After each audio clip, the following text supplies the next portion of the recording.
السلام علیکم اسٹوڈنٹ، آج میں آپ کو سبق نمبر 11 ابوالکلام آزاد پڑھانے جا رہی ہوں۔ سب سے پہلے ہم دیکھیں گے آمادگی۔ کالم الف میں دو الفاظ کی جوڑی کا ایک خاص رشتہ ہے۔ اس کے ساتھ تین اور الفاظ کی جوڑیاں دی گئی ہیں۔ بتائیے ان میں سے کون سی ایسی جوڑی ہے جس کا رشتہ کالم الف کی جوڑی کا جیسا ہے؟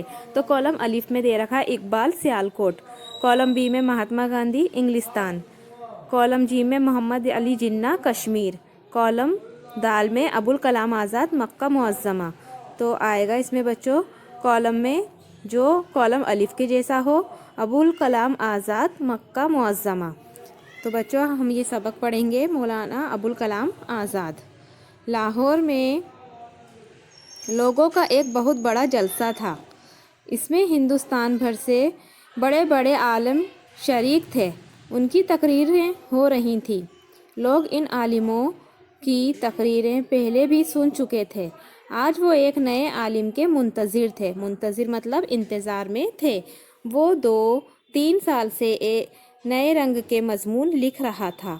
اس کے قلم میں جیسے جادو تھا کہ ہر کوئی متاثر ہوتا تھا۔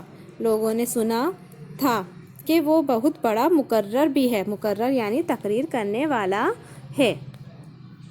جیسے ہی جلسے میں پکار کر کہا گیا کہ اب مولانا ابوالکلام آزاد تقریر کریں گے تو سب چوکنے ہو گئے، یعنی بالکل چست ہو گئے، بیدار ہو گئے۔ آنکھیں کسی بزرگ کو ڈھونڈنے لگیں جس کے بال سفید ہوئے ہوں اور چہرے پر لمبی داڑھی ہو۔ لوگوں کو یقین تھا کہ اتنے عمدہ مضامین وہی لکھ سکتا ہے جو کافی عمر رسیدہ ہو، یعنی بہت زیادہ بوڑھا ہو یا بزرگ ہو۔ اتنے میں ایک کمسن نوجوان اسٹیج پر نمودار ہوا یعنی ظاہر ہوا۔ اس کے چہرے پر داڑھی نہیں اگی تھی۔ لوگوں نے ایک دوسرے کی طرف دیکھ کر کہا مولانا خود نہیں آئے۔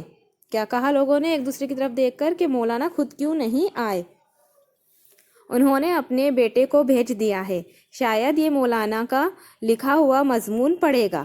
وہ مایوس ہو گئے۔ کون؟ جو لوگ تقریر دیکھنے آئے تھے کہ مولانا کو نہ دیکھ سکے۔ اسٹیج پر لڑکا تقریر کرنے لگا۔ تقریر جوں آگے بڑھی علم کا دریا بہنے لگا۔ سننے والوں کو یقین ہونے لگا کہ یہ لڑکا جو کچھ کہہ رہا ہے اپنے دماغ سے کہہ رہا ہے، کسی دوسرے کی بات کو نہیں دہرا رہا ہے۔ اس کا انداز بیان بھی نرالا، جملے نپے تلے تھے۔ الفاظ موتیوں کے مانند تھے۔ لڑکے کی تقریر نے دلوں کو موہ لیا تھا، یعنی اپنی اور کھینچ لیا تھا۔ سننے والوں نے کہا ہو نہ ہو یہی مولانا ابوالکلام آزاد ہیں۔ لوگوں نے کیا کہا کہ ہو نہ ہو یہی مولانا ابوالکلام آزاد ہیں۔ مولانا ابوالکلام آزاد کا اصلی نام محی الدین احمد تھا۔ ان کے والد مولانا خیر الدین نے دہلی سے ہجرت کر کے مکہ معظمہ میں سکونت اختیار کر لی تھی۔ ہجرت مطلب ہوتا ہے ایک جگہ سے دوسری جگہ منتقل ہو جانا۔ ابوالکلام مکہ معظمہ میں ہی 1888 عیسوی میں پیدا ہوئے۔ ابھی 10 سال کے ہی تھے کہ والد کو علاج کے سلسلے میں واپس ہندوستان آنا پڑا۔ پھر یہ لوگ یہیں کلکتہ میں رہنے لگے۔ ابوالکلام اور ان کے بھائی بہن کسی مدرسے نہیں جاتے تھے۔ والد نے ان کے لیے پڑھنے پڑھانے کا انتظام گھر پر ہی رکھا تھا۔ خاص کتابیں خود پڑھاتے تھے، باقی کتابوں کے لیے بڑے بڑے عالم یہیں آتے تھے۔ گویا مدرسہ ان کے گھر ہی پر لگتا تھا۔ اس مدرسے کا وقت بھی بڑا نرالا تھا۔ یہ رات کو 3 بجے شروع ہوتا تھا اور صبح 6 بجے ختم ہو جاتا تھا۔ اس تھوڑے سے وقت میں بھی بہت پڑھائی ہوتی تھی۔ چنانچہ ابوالکلام نے چھوٹی سی عمر میں ہی بہت سے علوم سیکھ لیے۔ مولانا ابوالکلام آزاد تھے بھی بڑے ذہین یعنی عقل مند۔ ان کا حافظہ بھی غضب کا تھا۔ حافظہ یعنی یادداشت۔ چھوٹی عمر میں ہی وہ عربی اور فارسی دونوں زبانوں کے ماہر ہو گئے۔ ماں کی مادری زبان چونکہ عربی تھی، اس لیے اس لیے اس کا بھی فائدہ ملا۔ آگے جا کر ابوالکلام آزاد نے اردو میں لکھنے کا اچھوتا ڈھنگ نکالا۔ اچھوتا یعنی الگ، بالکل نرالا۔ انہوں نے کئی کتابیں لکھیں، اخبار بھی جاری کیے، اسی لیے انہیں اردو کا بہت بڑا ادیب، صحافی مانا جاتا ہے۔ صحافی یعنی اخبار نویسی۔ مولانا ابوالکلام آزاد ایک مذہبی عالم بھی تھے۔ ترجمان القرآن ان کی مشہور کتاب ہے۔ سورہ فاتحہ کی جو تفسیر انہوں نے لکھی ہے اس سے ان کے علم کا پتہ چلتا ہے۔ مولانا ابوالکلام آزاد ہندوستان کے بہت بڑے سیاسی رہنما بھی تھے۔ رہنما یعنی سب کو راستہ دکھانے والے، لیڈر۔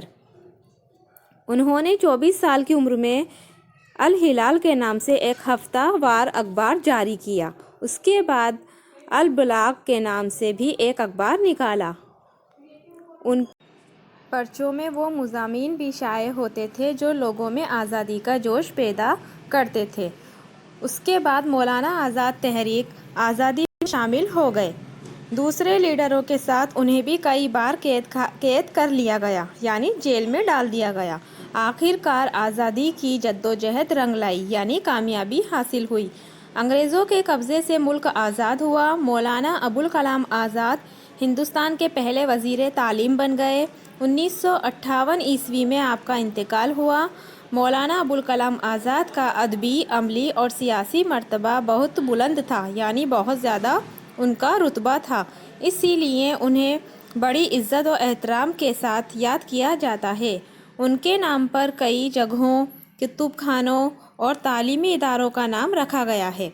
ان میں ایک مولانا آزاد نیشنل اردو یونیورسٹی بھی ہے۔ تو بچوں یہ سبق آپ کا یہاں پر مکمل ہوتا ہے۔ اس سبق کے الفاظ معنی آپ کو اپنی اردو کی کاپی میں مکمل کرنے ہیں۔ اس کے بعد میں آپ کو اس سبق کے سوال جواب کرا رہی ہوں جو آپ کو اپنی کتاب میں ہی مکمل کرنے ہیں۔ پہلا سوال ہے، لاہور کے جلسے میں لوگ کس کے منتظر تھے؟ اس کا جواب ہے، نئے عالم مولانا ابوالکلام آزاد کے منتظر تھے۔ مولانا ابوالکلام آزاد کا اصلی نام کیا تھا؟ مولانا ابوالکلام آزاد کا اصلی نام محی الدین احمد تھا۔ سب مقرروں میں سے کس کی تقریر نے لوگوں کے دلوں کو موہ لیا؟ اس کا جواب ہے، سب مقرروں میں مولانا ابوالکلام آزاد کی تقریر نے لوگوں کے دلوں کو موہ لیا۔ مولانا ابوالکلام آزاد کب اور کہاں پیدا ہوئے؟ مولانا ابوالکلام آزاد مکہ معظمہ میں 1888 عیسوی میں پیدا ہوئے۔ سوال نمبر 5، ہندوستان آزاد ہو کر آپ یہاں کے کس عہدے پر فائز ہوئے؟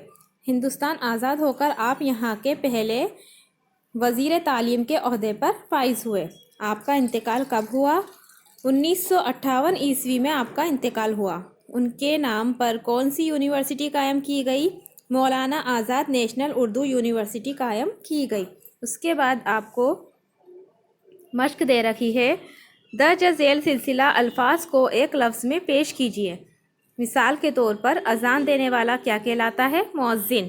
اسی طرح سے تقریر کرنے والا مقرر، علم پڑھانے والا عالم، تبلیغ کرنے والا مبلغ، تصویر بنانے والا مصور۔